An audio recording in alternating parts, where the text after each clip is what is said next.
بسم اللہ الرحمن الرحیم. تمام ناظرین و سامعین کو السلام علیکم ورحمۃ اللہ وبرکاتہ. الامینیہ آن لائن اکیڈمی کے تحت ہونے والے پروگرام تفہیم حدیث میں آپ کو خوش آمدید کہتے ہیں، اور ہماری آج کی حدیث پاک بخاری شریف کی 6428 حدیث کریمہ ہے، جس کی سند امام بخاری بیان فرماتے ہیں کہ حدثنی محمد بن بشار، کہ ہمیں حدیث بیان کی محمد ابن بشار نے. حدثنا غندر، وہ کہتے ہیں کہ ہمیں حدیث بیان کی غندر نے. حدثنا شعبہ، ہمیں حدیث بیان کی شعبہ نے. قال، وہ فرماتے ہیں سمعت ابا جمرہ، میں نے ابو جمرہ کو یہ کہتے ہوئے سنا. حدثنی زہدم ابن مدرب، کہ ہمیں حدیث بیان کی زہدم ابن مدرب نے. قال، وہ فرماتے ہیں سمعت عمران ابن حسین رضی اللہ تعالی عنہما، وہ کہتے ہیں کہ ہم نے عمران ابن حسین رضی اللہ عنہما سے یہ کہتے ہوئے سنا.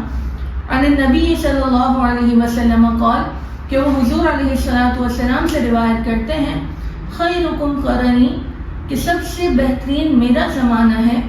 ثم الذین یلونہم، پھر جو ان سے ملنے والے ہیں. ثم الذین یلونہم، پھر جو ان سے ملنے والے ہیں. قال عمران کہتے ہیں فما ادری، مجھے نہیں معلوم. قال النبی صلی اللہ علیہ وسلم بعد قولہ مرتين او ثلاثا، کہ مجھے نہیں معلوم کہ حضور علیہ السلام نے اپنے اس فرمان کے بعد 2 مرتبہ فرمایا یا 3 مرتبہ فرمایا. کیا فرمایا؟ ثم يكون بعدهم قوم، کہ پھر ان کے بعد ایسی قوم آ جائے گی یشہدون، جو گواہی دیں گے، ولا یستشہدون، لیکن ان کی گواہی طلب نہیں کی جائے گی. وَيَخُونُونَ، اور خیانت کریں گے. وَلَا يُؤْتَمَنُونَ، اور امن نہیں دیں گے، یعنی امانت داری نہیں کریں گے. وَيَنْظُرُونَ، اور وہ نظریں مانیں گے، وہ منتیں مانیں گے. وَلَا يَفُونَ، اور اسے پورا نہیں کریں گے. وَيَظْهَرُ فِيهِمُ السِّمَنُ، اور ان میں موٹاپا ظاہر ہو جائے گا. تو اس حدیث کریمہ میں جو امور بیان فرمائے گئے وہ تمام امور اس بات پر دلالت کرتے ہیں کہ جب انسان دنیا کی طرف حد سے زیادہ مائل ہونے لگے تو پھر وہ اس طرح کے امور سر انجام دیتا ہے. حدیث پاک کی ابتدا میں حضور علیہ السلام نے فرمایا کہ سب سے بہتر میرا زمانہ ہے.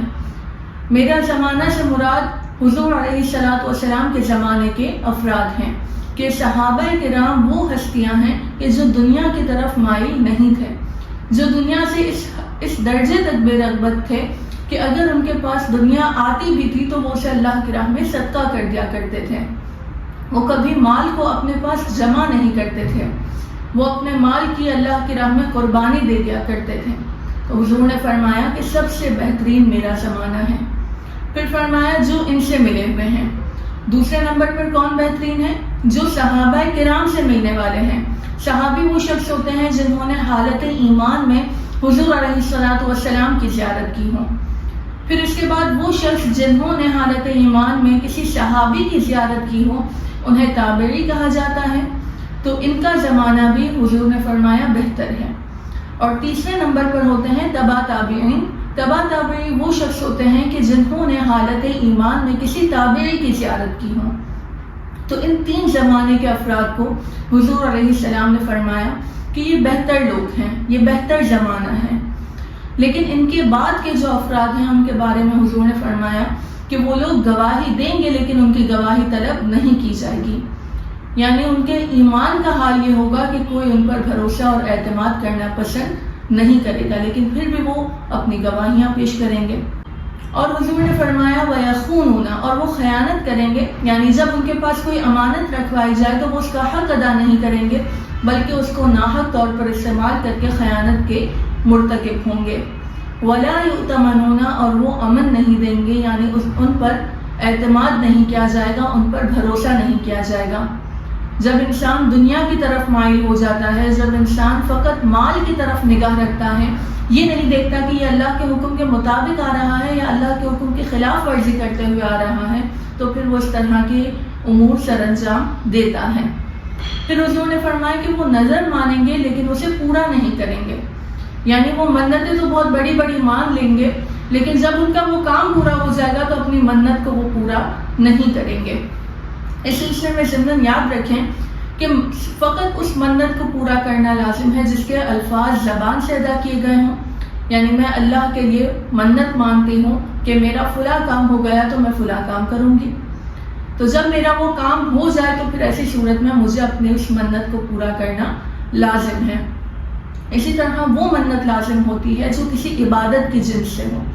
جیسے کسی نے کہا کہ میری بیماری ختم ہو گئی تو میں اتنے روزے رکھوں گی، میری بیماری ختم ہو گئی تو میں اتنی رقم اللہ کی راہ میں خیرات کروں گی، میری فلاں بیماری ختم ہو گئی تو میں نماز ادا کروں گی.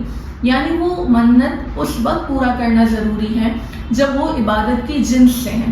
لہٰذا اگر وہ عبادت کی جنس سے نہیں ہے تو پھر اس منت کو پورا کرنا کوئی لازم و ضروری نہیں ہے. جیسے مزارات پر چادر چڑھانا، تالے لگانا، دھاگے باندھنا، اس طرح کی منتوں کا کوئی شرعی تصور نہیں ہے.